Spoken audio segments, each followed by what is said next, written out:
तुलसीदास जी कह रहे हैं, अखिलेश जी, तुलसीदास जी कह रहे हैं, जूठई लेना, जूठई देना, जूठई भोजन, जूठई चबेना।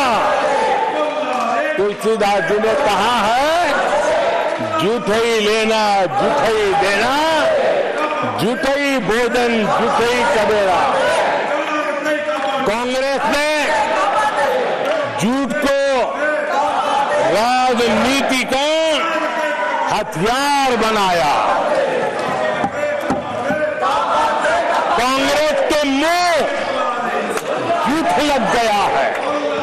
जैसे वो आजमखोर एनिमल होता है ना, जिसको लहू मुंह पे लग जाता है, वैसे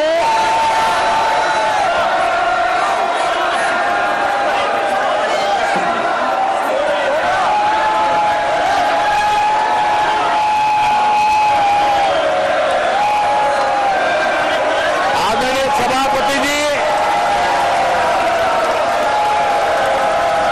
कांग्रेस के मुंह झूठ का खून लग गया है। देश ने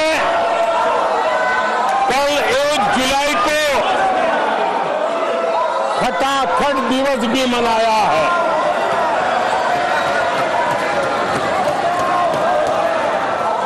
जुलाई को लोग अपने बैंक अकाउंट चेक कर रहे थे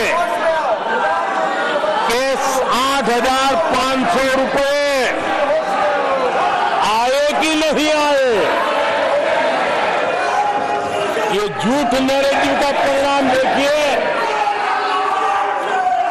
इसी चुनाव में कांग्रेस ने देशवासियों को गुमराह किया।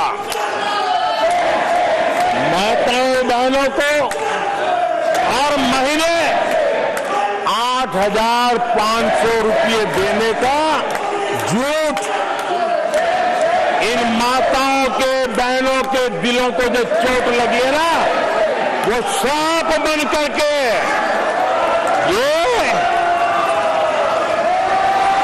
कांग्रेस को तबाह करने वाली है। आदरणीय सभापति जी, ईवीएम को लेकर झूठ, संविधान को लेकर झूठ, आरक्षण को लेकर झूठ, उससे पहले राफेल को लेकर झूठ, HAL को लेकर के झूठ, LIC को लेकर के झूठ, बैंकों को लेकर झूठ, कर्मचारियों को भी भड़काने के प्रयास हुए। हौसला तो इतना बढ़ गया कि कल सदन को भी गुमराह करने का प्रयास हुआ। कल अग्निवीर को लेकर सदन में झूठ बोला गया। कल यहां भरपूर असत्य बोला गया कि MSP नहीं दिया जा रहा। अध्यक्ष जी, संविधान की गरिमा से खिलवाड़ ये सदन का दुर्भाग्य है। और अनेक बार लोकसभा में जीत करके आए लोग सदन की गरिमा के साथ खिलवाड़ करें, ये शोभा नहीं देता है। आदरणीय सभापति जी, जो दल 60 साल तक यहां बैठा है, जो सरकार के कामों को जानता है, जिसके पास अनुभवी नेताओं की श्रृंखला है, वे जब अराजकता के इस रास्ते पर चले जाएं, झूठ के रास्ते रास्ते को चुन ले तब देश गंभीर संकट की तरफ जा रहा है, इसका सबूत मिल रहा है। आदरणीय सभापति जी, सदन की गरिमा से खिलवाड़ ये हमारे संविधान निर्माताओं का अपमान है, इस देश के महापुरुषों का अपमान है, देश के लिए आजादी के लिए बलिदान देने वाले वीर सपूतों का अपमान है। और इसलिए आदरणीय सभापति जी, मैं जानता हूं आप बहुत सहृदयी हैं, आप उदार मन के मालिक हैं, आप संकट के समय में हल्की फुल्की मीठी मुस्कान के साथ चीजों को झेल लेते हैं। लेकिन आदरणीय सभापति जी, अब जो हो रहा है, कल जो हुआ है, वो गंभीरता से लिए बिना संसदीय लोकतंत्र को हम रक्षित नहीं कर पाएंगे। आदरणीय सभापति जी, इन हरकतों को बालक बुद्धि कह करके, बालक बुद्धि मान करके हम नजरअंदाज नहीं करना चाहिए, कतई नजरअंदाज नहीं करना चाहिए। और मैं इसलिए कह रहा हूं कि इसके पीछे इरादे नेक नहीं है, इरादे गंभीर खतरे के हैं। और मैं देशवासियों को भी जगाना चाहता हूं। आदरणीय सभापति जी, इन लोगों का झूठ हमारे देश के नागरिकों की विवेक बुद्धि पर आशंका व्यक्त करता है। उनका झूठ देश के सामान्य विवेक बुद्धि पर एक तमाचा मारने की निर्लज्ज हरकत है। आदरणीय सभापति जी, ये हरकतें देश की महान परंपराओं पर तमाचा है। आदरणीय सभापति जी, इस सदन की गरिमा बचाने का बहुत बड़ी जिम्मेदारी आप पर है। सदन में शुरू हुई झूठ की परंपरा पर कठोर कार्रवाई करेंगे, ये देशवासियों की भी और इस सदन की भी अपेक्षा है। आदरणीय सभापति जी, कांग्रेस ने संविधान और आरक्षण पर भी हमेशा झूठ बोला। आज मैं 140 करोड़ देशवासियों के सामने सच्चाई रखना चाहता हूं, बड़ी नम्रता पूर्वक रखना चाहता हूं। देशवासियों ने भी इस सत्य को जानना बहुत जरूरी है। आदरणीय सभापति जी, आपातकाल इमरजेंसी का 50वां वर्ष है। इमरजेंसी सिर्फ और सिर्फ सत्ता के लोभ के खातिर, तानाशाही मानसिकता के कारण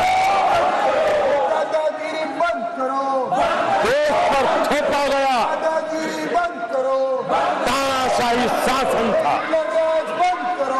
और कांग्रेस क्रूरता की सभी हदें पार कर चुकी है। अपने ही देशवासियों पर क्रूरता का पंजा फैलाया था और देश के ताने बाने को छिन्न विच्छिन्न करने का पाप किया। आदरणीय सभापति जी, सरकारों को गिराना मीडिया को दबाना, हर कोर्नर में संविधान की भावना के खिलाफ, संविधान की धाराओं के खिलाफ, संविधान के एक एक शब्द के खिलाफ थे। ये वो लोग हैं जिन्होंने प्रारंभ से देश के दलितों के साथ, देश के पिछड़ों के साथ घोर अन्याय किया है।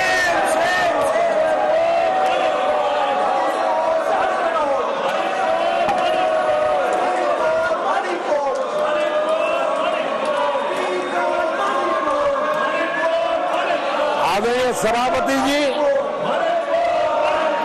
और इसी कारण से बाबा साहब आंबेडकर ने कांग्रेस की दलित विरोधी, पिछड़े विरोधी मानसिकता के कारण नेहरू जी की कैबिनेट से इस्तीफा दिया था।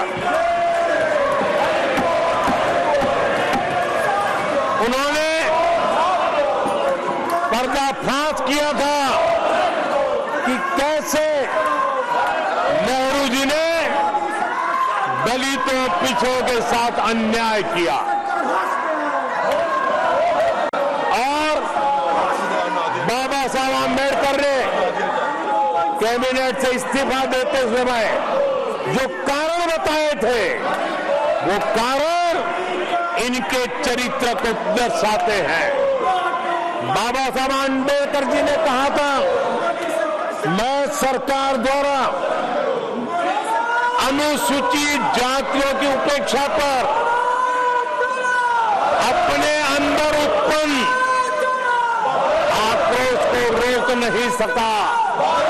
ये बाबा साहब आंबेडकर के शब्द है। अनुसूचित जातियों की उपेक्षा, इसने बाबा साहब आंबेडकर को आक्रोशित कर दिया।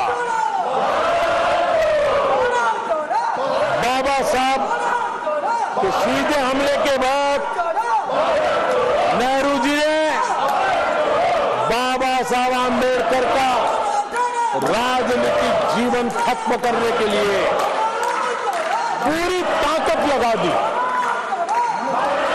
आदरणीय सभापति जी, पहले षड्यंत्र पूर्वक बाबा साहब आंबेडकर को चुनाव में हरवाया गया। आदरणीय सभापति जी, हराया इतना ही नहीं, उन्होंने बाबा साहब आंबेडकर के इस पराजय की, उसका जश्न मनाया, खुशी मनाई और